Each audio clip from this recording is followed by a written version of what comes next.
하나님의 말씀은 빌립보서 3장 17절 말씀부터 마지막 21절까지 우리 함께 보겠습니다. 신약성경 322쪽에 있고요. 앞에 모니터도 있습니다. 우리 같은 목소리로 함께 읽겠습니다. 17절 형제들아 너희는 함께 나를 본받으라. 그리고 너희가 우리를 본받은 것처럼 그와 같이 행하는 자들을 눈여겨보라. 내가 여러 번 너희에게 말하였거니와 이제도 눈물을 흘리며 말하노니 여러 사람들이 그리스도의 십자가의 원수로 행하느니라. 그들의 마침은 멸망이요 그들의 신은 배요 그의 영광은 그들의 부끄러움에 있고 땅의 일을 생각하는 자라. 그러나 우리의 시민권은 하늘에 있는지라. 거기로부터 구원하는 자 곧 주 예수 그리스도를 기다리노니 그는 만물을 자기에게 복종하게 하실 수 있는 자의 역사로 우리의 낮은 몸을 자기 영광의 몸의 형체와 같이 변하게 하시리라. 아멘. 빌립보서를 쭉 보면서 그런 생각을 했어요.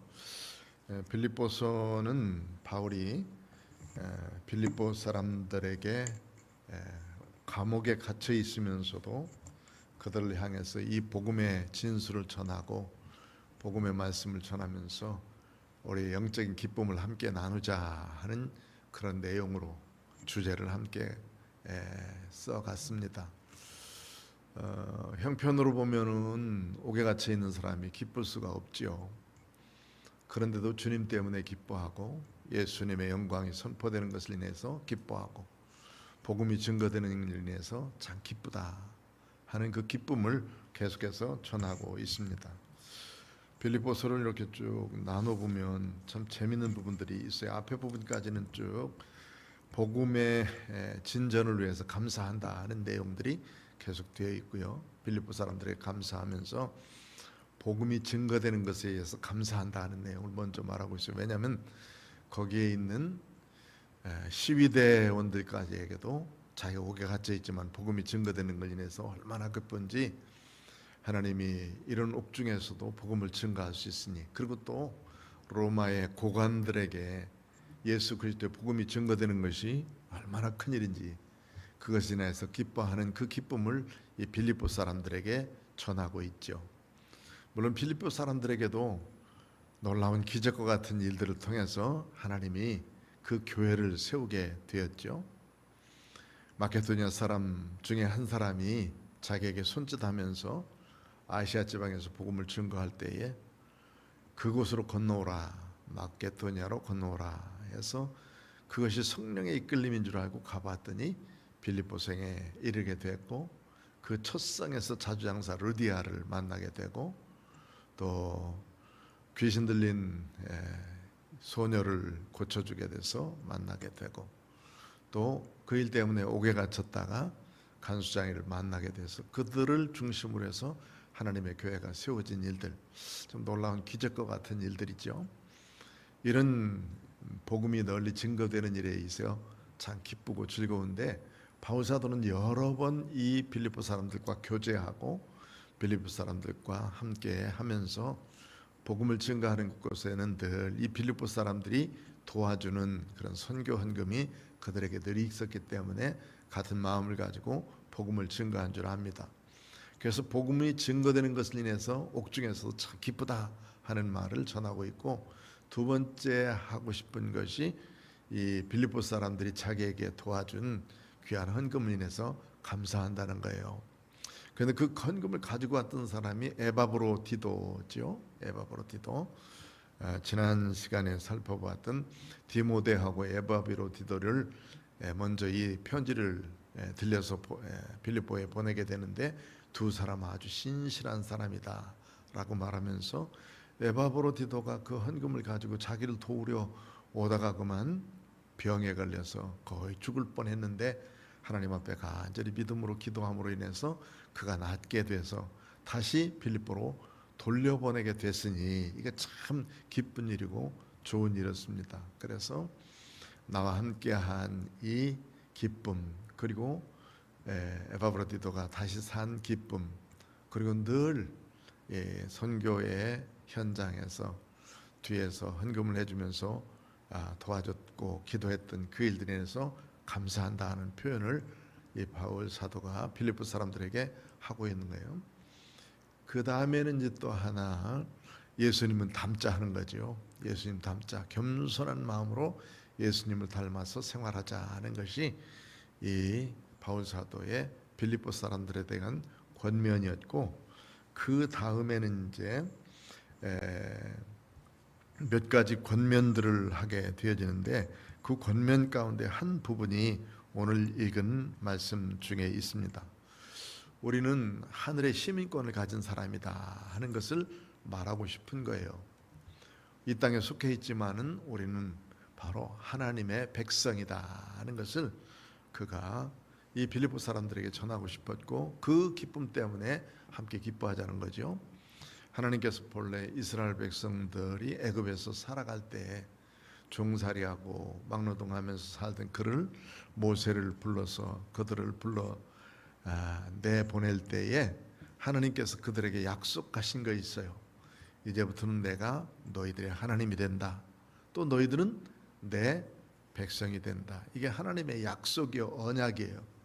다른 민족에게 그렇게 말한 것이 아니라 이스라엘 민족에게 바로 내가 네 하나님이고 너희들은 내 백성이다, 이렇게 하면서 그들을 끝까지 보호해 주시죠. 그런데 그 백성들이 살아가면서 한결같이 하나님을 사랑하고 하나님의 백성답게 살아야 됐었는데 그런 부분들은 별로 없었어요. 많은 사람들이 하나님을 거절하고 살던 사람들 수없이 많이 있고, 배반하며 불순종하며 살았던 사람들도 많이 있었죠. 그런데 그들을 다 고쳐서, 새롭게 고치고 또 고쳐서 하나님의 백성으로 삼으셔서 하나님의 사람으로 살아갈 수 있도록 만드시는 하나님의 열심, 하나님의 특심이죠. 이것을 보면 참 우리들 자신 속에서도 세상으로 향하여 달려가기 쉽고, 또 죄악으로부터 우리가 구별되어 살기를 원하지만 그렇지 못한 부분들도 참 많이 있는 우리들을 주님의 말씀으로 인도해 주시고, 때를 따라서 우리에게 필요한 여러 가지 일들을 공급해 주시면서 그때대로 살 수 있도록 만들어 주시는 것은 정말로 하나님이 주신 큰 은혜요, 역사인 줄 믿습니다. 이런 그 은혜에 따라서 사는 믿음의 사람들에게 가장 소중한 그 뭐냐면 예수를 믿는 믿음이고, 그 믿음은 바로 예수님 닮아 사는 삶이다 하는 것을 가르쳐주고 있어요. 예수 믿음으로 구원받아 천국 백성 됐으니 예수님 닮아서 살자. 아마 우리들에게 있어 제일 큰 행복과 제일 큰 기쁨이 뭘까? 그거는 예수님을 만난 기쁨, 예수님을 믿는 믿음이 있다는 게 가장 큰 축복이고 가장 큰 행복인 줄 믿습니다. 내가 예수 믿고 구원받지 않았다면 아직도 세상에서 방황하거나 아니면 다른 짓 하고 살 텐데, 주님 찬양하면서 믿음으로 사는 백성들 참으셨으니 얼마나 큰 복입니까? 이런 주님을 닮아 사는 삶을 우리에게 가르쳐 주면서 이제는 그 하나님의 백성으로서 하늘 시민권을 가진 사람으로 살아가자 하는 거예요. 시민권, 그러면 로마의 시민권 먼저 생각하는 것이죠. 로마에 사는 로마 사람들, 로마 집에 있는 사람들이나 또는 로마에 사는 사람들이나 한결같이 갖고 싶은 것은 로마의 시민권이에요. 로마 시민권이 얼마나 큰 힘이 있는가. 바울 사도가 복음을 증거하면서 이 로마 시민권을 가지고 여러 가지 혜택을 많이 보았어요. 죽을 위기에서도, 또 재판의 자리에서 돌 맞을 형편에 있으면서도 로마 시민권을 가졌다고 하는 것 때문에 위기를 벗어나기도 했고, 로마 시민권 하나 때문에 이 바울은 예루살렘에서 살다가 로마까지 호송되어서 거기서 복음을 증거하는 놀라운 축복을 이루는 것을 보면, 이때 당시에 로마 시민권은 대단히 큰 힘을 가지고 있었어요. 60%는 대략 그 노예나 또는 이런 그 천민들, 이런 사람들이었고, 로마 시민권을 가진 사람들은 한 40%밖에 되질 않았어요. 그런데 그 사람들은 특별히 로마에 무슨 공헌을 했다든지, 아니면 본래부터 로마 사람으로 태어났으면야 모르지만, 그렇지 않고는 이제 큰 공헌을 해야 로마 시민권을 갖는 것인데, 천부장도 그랬잖아요. 내가 로마 시민권을 받은 것은 많은 돈을 주고 샀는데 너는 나면서부터 로마 사람이냐, 이러면서 아주 부러워하고 있는 모습들을 보죠. 지금도 미국에 가보면 미국 우리 교포들 중에 시민권을 가진 사람, 영주권을 가지고 있는 사람, 아직까지 영주권을 갖지 않고 그냥 체류하고 있는 분들 이렇게 있습니다. 그냥 체류하고 있는 사람들은 영주권이라도 받으려고 정말 많이 애쓰고 있어요. 이 그린카드라고 그러는데, 이 영주권 하나 받기 위해서 정말 많이 애써요. 영주권이 잘 나오는 지역이 있고 그렇지 않은 지역이 있는데, 자기가 어떤 한 분야에 가서 착실하게 어쨌든 곳에 살면서 정확한 직업을 가지고 세금을 했던 또박또박 계속해서 내고 있어야 돼. 한 번도 걸으면 안 돼. 이 사람이 얼마나 성실한가 하는 것을 아주 눈여겨서 봐요. 계속 세금을 정확하게 자기 번 것에 대해서 정확하게 냅니다. 그리고는 이제 영주권 하나 얻기 위해서 그들이 하고 있는 일들을 보면 대단히 많이 애쓰고 있어요. 심지어는 이제 돈으로 살려고 그러면은 돈 주어도 되긴 되거든요. 이제 지금은 안 되지만 예전에는 돈을 조금 주면 불법으로 그 남의 시민권을 영주권을 가지고 이제 바꿔치기 해가지고 자기에게 줘요. 그런데 어떤 집사님 한 분은 영주권을 받긴 받았는데 자기 이름으로 받긴 받았으나 그 멤버가 몇 살짜리 멤버냐니까 94세짜리 멤버를 자기가 받은 거예요. 94세가 아직도 안 죽고 그게 없어지지 않고 그 멤버를 자기가 멤버십을 가진 거예요. 그래서 어쩔 수 없이 그거 가지고 사는 거예요. 그런데 그거 가지고 다 돼요. 안 되는 게 하나도 없어. 운전면허도 나오지. 운전면허 나오면 사는 데 있어서 전혀 아이들 학교 보내는 데 있어서도 그 번호만 가지면 다 할 수 있어요. 그런데 그 번호를 추적해 가보면 죽은 사람도 있어. 그런데 그걸 얻기 위해서 그렇게 애쓰고 수고하는 모습들을 보게 돼요. 더군다나 이제 시민권을 가는 건 더 하고.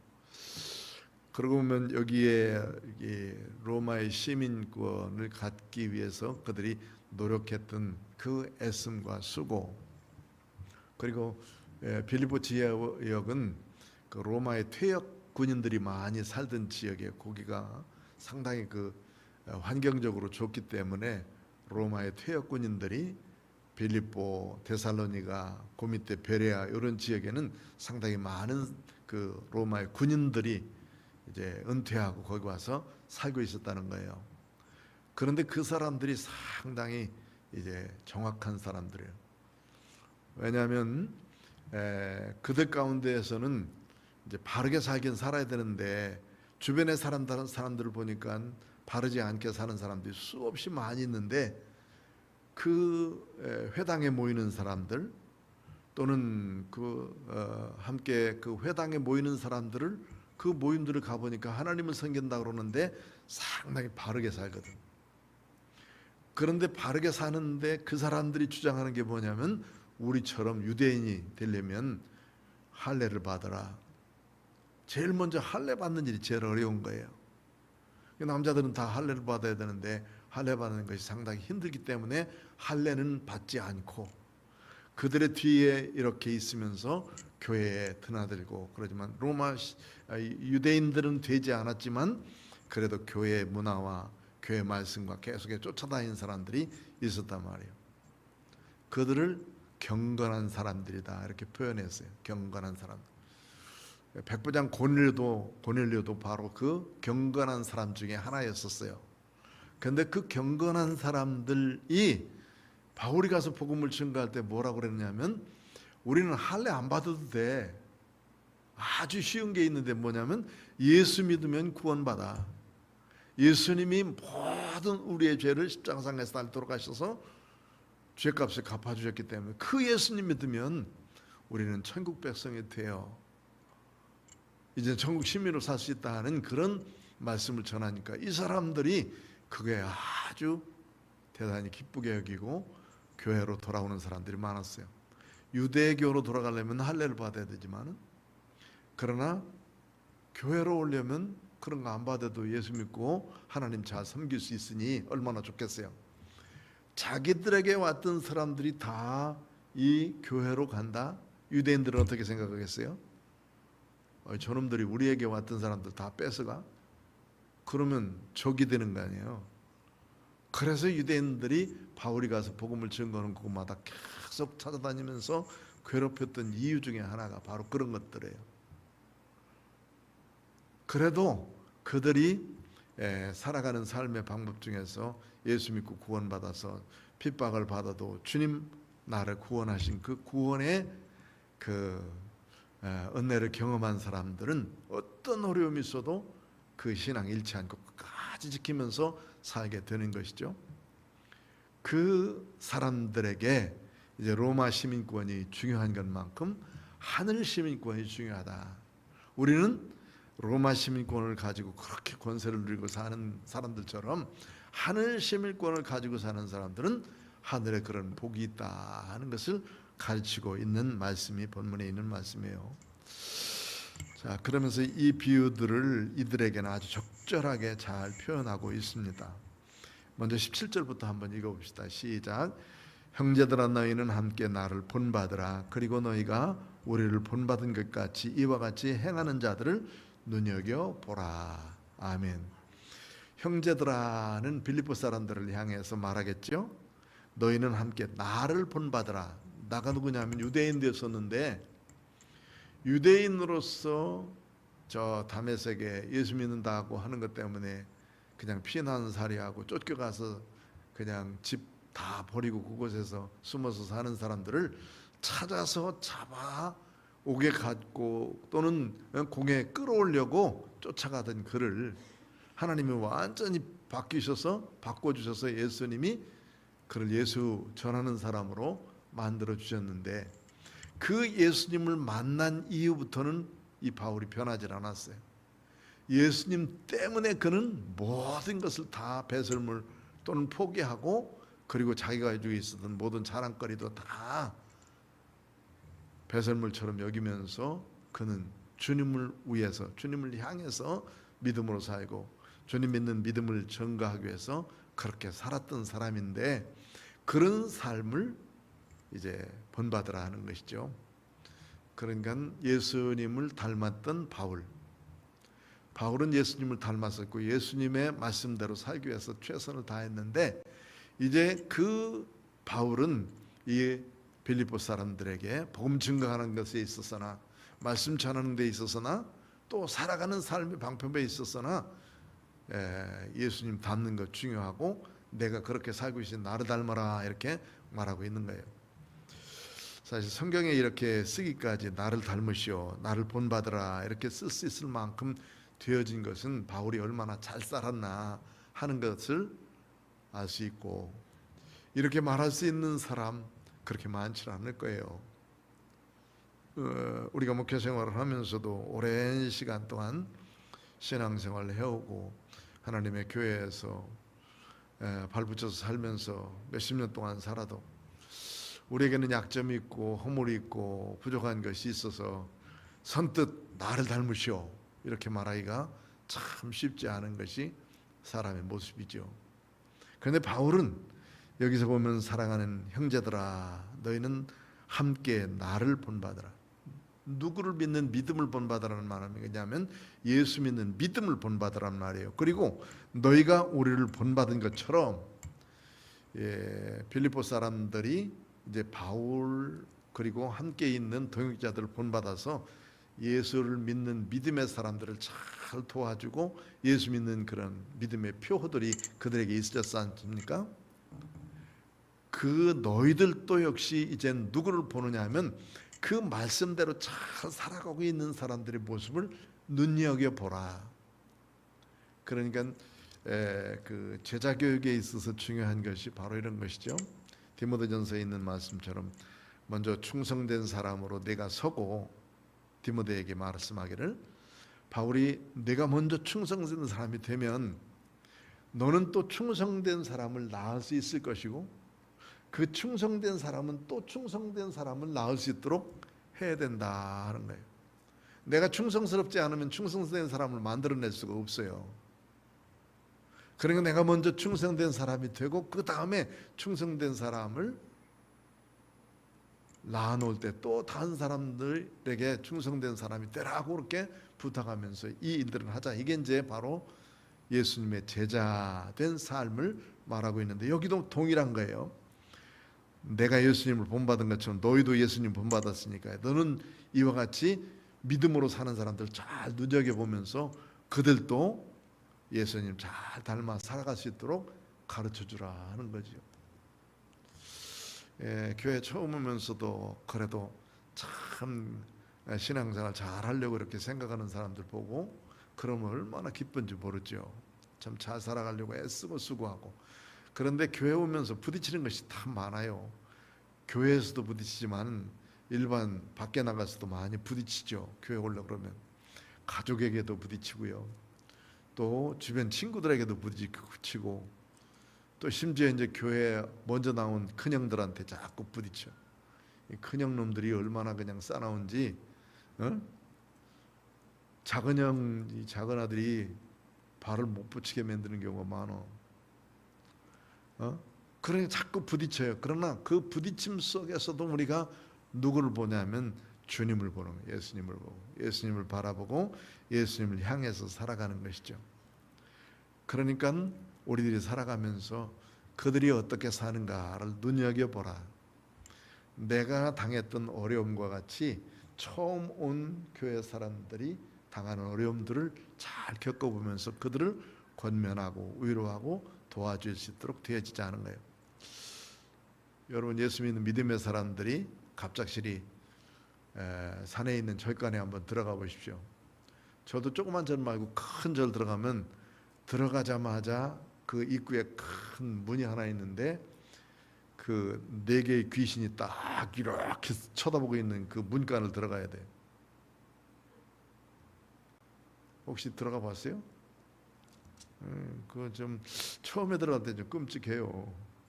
그게 다 쳐다보고 있는 것 같아요. 눈 큰 사람, 뭐 칼 들고 있는 사람, 한 4명에 뭐가 있어요. 그래가지고 쳐다봐. 그러면 그 안에 들어가가지고 이제 스님을 만났다 그러면 스님이 또 합장하고 인사하잖아. 다른 사람들은 다 합장하고 인사하는데 우리는 어떻게 멀쩡하게 서 있지. 그 인사하기가 참 껄끄럽단 말이야. 저 사람하고 인사해야 되나 말해야 되나. 안 가는 게 좋긴 좋은데 가보면 그래. 가보면. 초등학교 때 한 4학년 때쯤 돼서부터 우리가 이제 뒤에 큰 산이 있는데 그게 그 안에 절이 하나 있었어요. 그 절, 뭐 대흥산이라고도 하고 하는 절이었는데 그 절 밑으로 해서 꼭 소풍을 갔어요. 소풍을. 그럼 대웅전이라고 하는 큰 뭐 본당이 있었는데 지금 가보니까 조그매요. 엄청 적어. 가서 저렇게 좁은 데를 가가지고 기둥이 막 이만씩한 걸 생각하고 막 그랬는데 거기 있는 부처가 하도 눈이 커가지고 이렇게 쳐다보는 것만 같아가지고 무섭긴 했는데, 그때 제일 첫 번에 가서 나 절간 보면서 참 마음속으로 이렇게 느낀 게 하나 있어. 무섭다. 예수 믿는 믿음의 사람들이 처음 절간 가서 느낀 감정이나 교회 처음 온 사람들이 느낀 감정이나 비슷해요. 교회 한 번도 평생 동안 한 번도 안 다녀보고 처음 온 사람이 느끼는 감정이나 비슷하다고. 그냥 그 사람들을 우리들이 먼저 왔다고 해서 막 함부로 할 게 아니라 그 사람들의 마음을 감싸고 또 감싸고 감싸줘서 예수님을 만날 수 있도록 만들어줘야 되고, 예수님의 사람으로 설 수 있도록 잘 도와주는 일들을 우리가 해야 된다 하는 거예요. 그것을 지금 우리에게 가르쳐주고 있는 겁니다. 17절은 내가 여러 번 너희에게 말하였거니와 이제도 눈물을 흘리며 말하노니 여러 사람들이 그리스도의 십자가의 원수로 행하느니라. 예수님을 알지 못하는 사람으로 행하는 사람들이 너무너무 많다 하는 거예요. 전도회 보면 알잖아요. 전도회 보면 그래도 고맙습니다. 그리고 뭐 전혀 안 믿어 감사합니다 인사하고 받으면서라도 고개라도 숙이고 가는 사람들은 정말 감사한 거예요. 그 받아가면서 아무 감각 없이 받아가는 사람도 그래도 받으니까 감사한 거예요. 받아라도 주니까. 안녕하세요, 예수 믿읍시다, 반갑게 웃으면서 그것도 그냥 철판 깔고 웃는 거 아니에요. 응? 왜? 그 영혼이 주님을 만나게 하기 위해서. 그런데 그냥 눈 하나 까딱 안고 그냥 그대로 안녕하십니까 해도 뭐 전혀 문제 없이 그냥 가고 있어요. 어떤 사람은 나 예수 안 믿어 소리 지르고 가는 사람도 있고요. 나는 불교인이야, 이건 양심 있는 사람이요, 안 받으랍니다. 또 예수 믿는 사람들은 나 먼저 예수 믿습니다, 다른 사람들에게 주세요, 제가 할렐루야 하고 소리 질러요. 할렐루야, 예수 잘 믿읍시다. 그런데 전도해 보면 정말 안타까운 사람이 있어요. 저렇게 이쁘고 잘생긴 사람이 예수 믿었으면 얼마나 좋을까. 저렇게 크고 튼튼한 사람이 예수 믿고 주 앞에 돌아오면 얼마나 좋을까.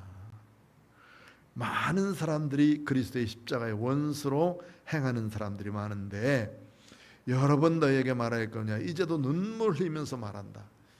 이 지금 이제 하나님의 교회에 믿음으로 나오는 사람들이 이래서는 안 되겠지만은 그러나 예수 안 믿는 많은 사람들은 십자가의 원수로서 사는 사람들이 많죠. 그래서 불신자들의 모습을 보면 19절에 그들의 마침은 멸망이다. 마지막은 결국은 멸망을 당할 수밖에 없게 되죠. 지옥 자식 되면은 지옥 갔다가 그냥 잠시 벌 받고 나오는 것도 아니고 영원히 그곳에서 산다고, 지옥에서 산다고 생각하면 그 영혼이 얼마나 불쌍하냐고.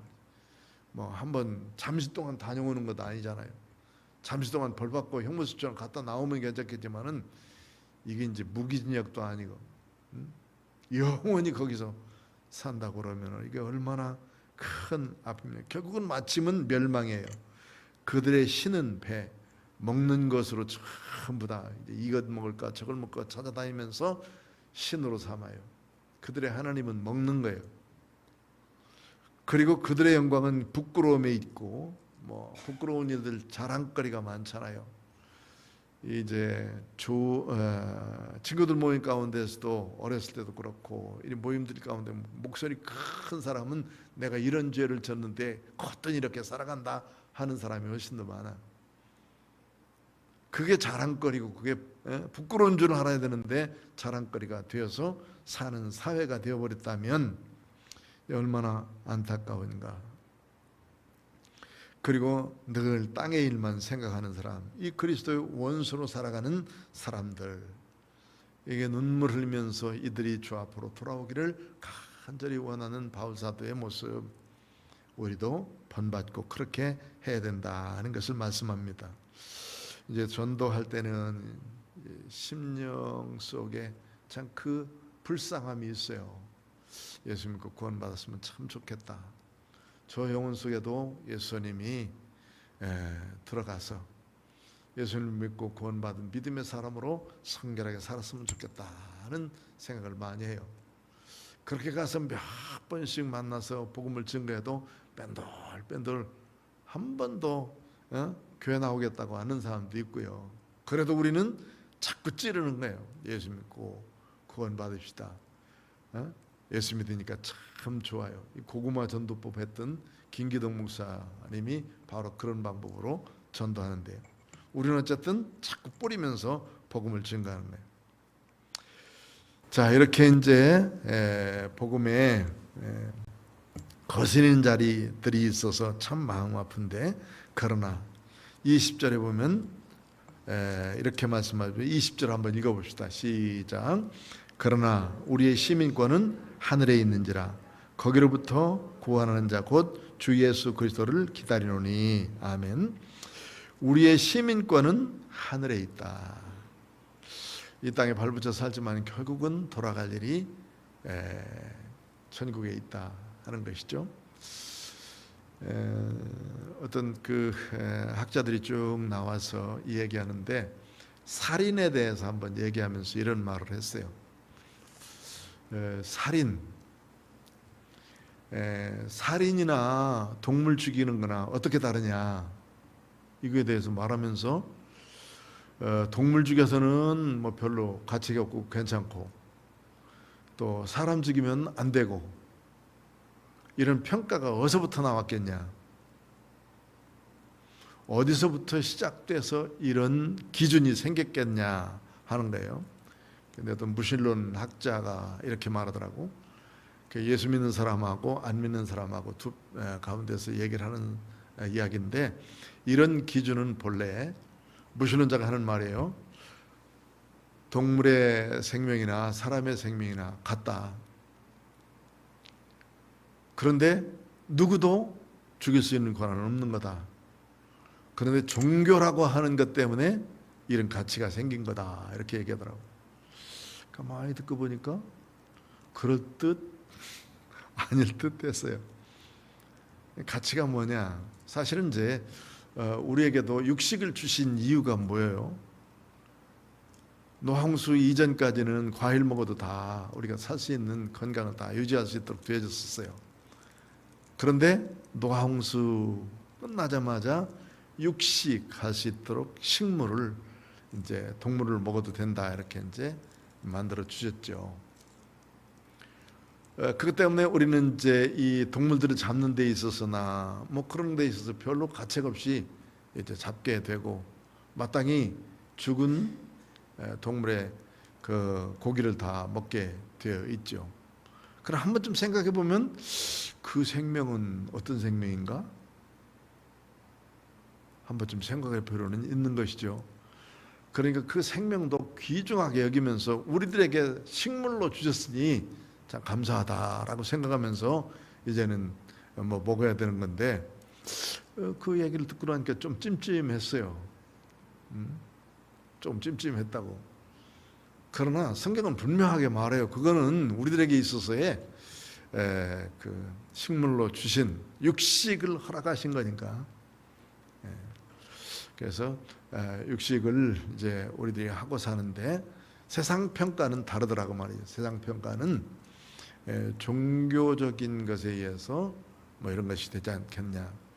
종교도 이제 다른 종교는 뭐 개미 새끼 하나 죽이려고 하자는 사람들도 있죠.殺생하지 말라 해가지고 그렇게 하는 종교도 있고, 뭐 그런 거는 동물은 뭐 우리들에게 식물이니까 잡아먹어도 된다는 자유를 가진 사람도 있고, 뭐 평가의 기준에 따라서 다르긴 한데, 어쨌든 그런 부분들에서 우리가 이 종교의 영향력 또는 우리가 살아가는 삶에 있어서의 영향력, 이런 부분들이 참 많은 생각을 하게 돼요. 이제 2000년 이후부터는 자꾸 이제 이념 전쟁이 계속되어서, 그전에는 약육강식, 그러니까 먹고 살기 위해서 남의 것을 탈취해다 먹는 그런 싸움이 대부분 다 됐어요. 근데 지금의 싸움은 그런 거 아니에요. 너하고 나하고 내 생각과 내 생각과 다르기 때문에 서로 싸우는 거거든요. 공산주의가 다르고 자유주의가 다르고, 그런 주의가 다르기 때문에 서로 싸우는 것이 훨씬 더 많이 있다고 말이죠. 또 더군다나 이제 종교적인 전쟁 같은 경우는 더 무서운 전쟁이에요. 이슬람 사람들은 코란 아니면 죽음, 둘 중에서 하나를 결국 선택하게 만들어요.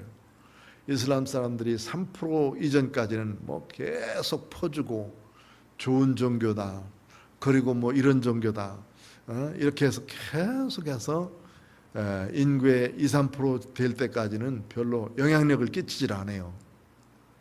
좋은 종교로 남기 위해서. 그런데 조금 더 있어서 이제 한 5%대 넘기 시작하면 코란을 읽히고 코란 속에서 말하는 그 자기의 교리들을 얘기해요. 코란은 상당히 무서워요, 보면. 그 내용들을 조금 더 살펴보면 상당히 무서운 부분들이 많습니다. 기독교인들은 반드시 죽여야 돼요. 기독교인들은 그리고 그 코란 속에 나오는 여러 가지 요소 중에서 제일 무서운 것이 너 코란 믿을래? 안 믿으면 죽어. 그냥 죽여도 괜찮은 거예요. 그 죽일 때에 그 목을 잘라 죽이는 거잖아요. 그냥 짐승 하나 잡듯이 그냥 그렇게 하는 거예요. 이 무서운 일들이에요. 뭐 우리 그 아프가니스탄에 가가지고 그 선교하다가 죽은 그 목사님이나 또는 거기서 선교하다가 죽은 선교사 한 사람이나 이런 사람들의 모습을 보면 정말 끔찍하게 죽는단 말이죠. 사람 목숨을 그렇게 취급을 해요. 뭐 이교도는 동일하다라고 생각해. 짐승과 동일하다고. 그러니까 어디에다 기준을 두는 것인가 참 중요한 것인데, 그래도 우리는 생명을 존중히 여기시고 그 다음에 사람의 생명을 귀중하게 여기면서 산다고 하는 것 자체가 얼마나 큰 축복인가.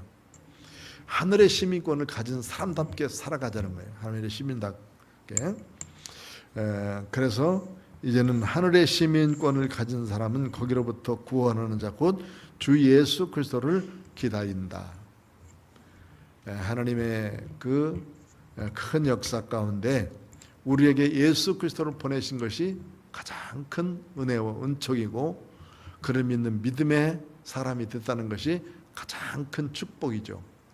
그 축복을 누리는 사람답게 살아가는 것은 이제는 하늘 시민권을 가진 사람답게 살자는, 자유를 가지고 사는 것이죠. 이 땅에 내게 주신 은혜에 대해서 구원받은 사람으로서 살아가는데, 이제 세상이 뭐 약간 고난스럽고 고통스러울 수 있으나 결국은 우리가 이를 곳이 어디냐.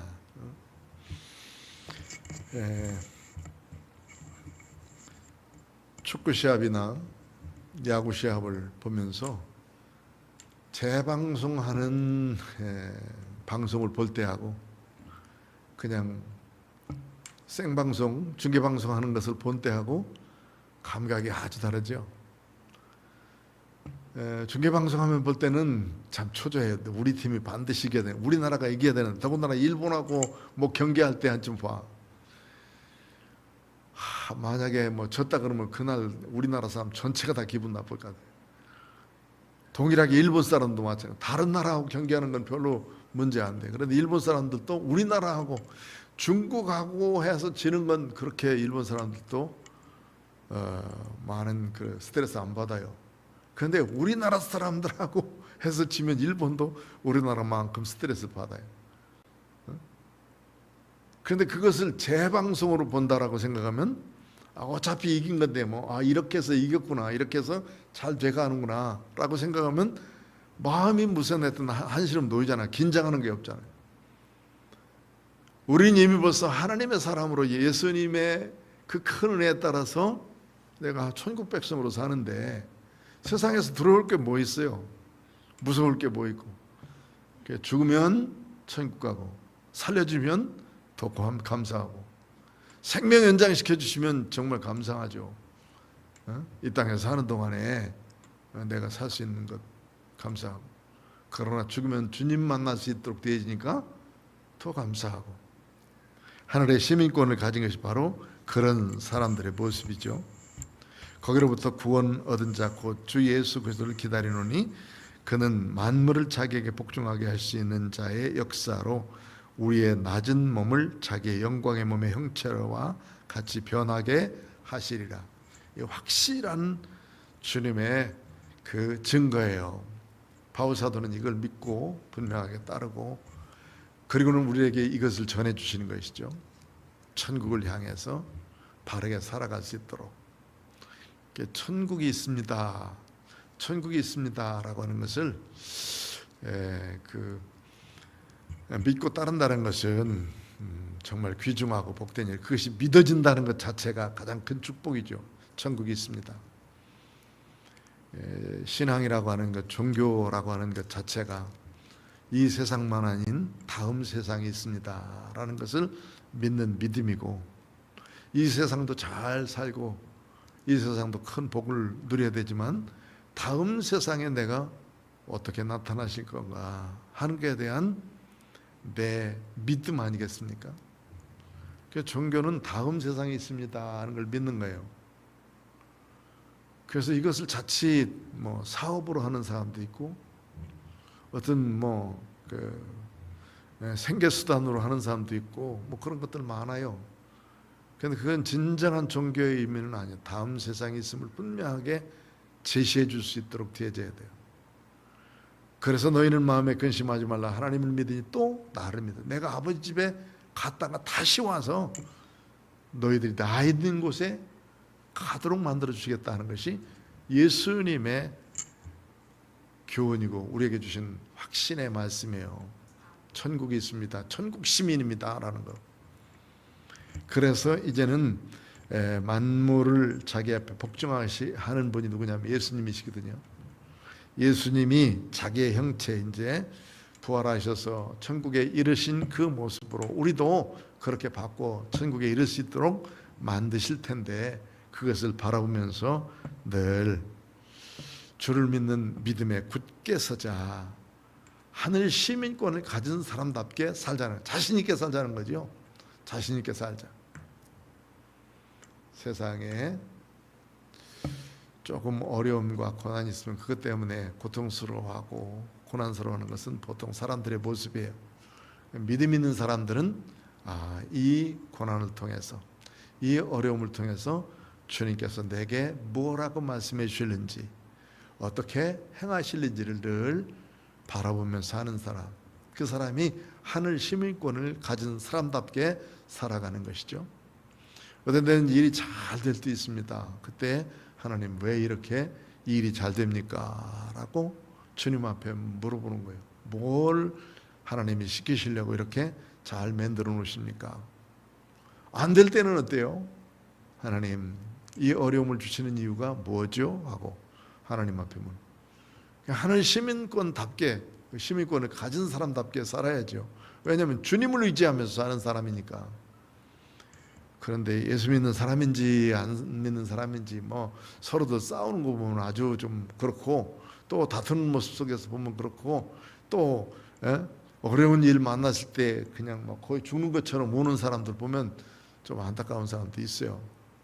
그렇지 않은 모습은 바로 내가 하늘 백성이다, 하늘의 시민권을 가진 사람이다 하는 굳건한 믿음을 가지고 이 땅을 살아가면 하나님이 우리에게 더 큰 은혜와 은총을 주실 줄 믿습니다.